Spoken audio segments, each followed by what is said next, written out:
Everyone's Guilty Pleasure by Mamoon M. Adil, Senior Manager Aurora, The Dawn Media Group.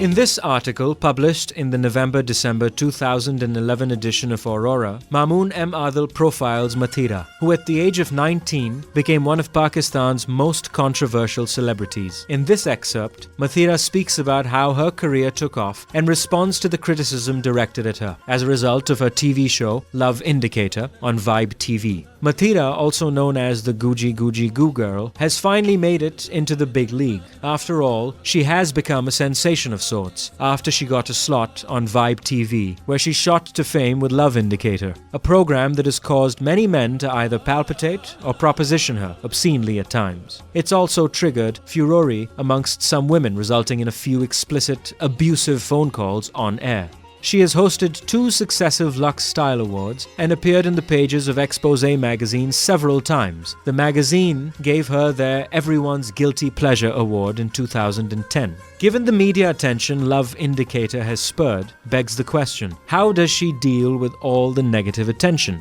Controversy sells in Pakistan because at the end of the day, people tune in.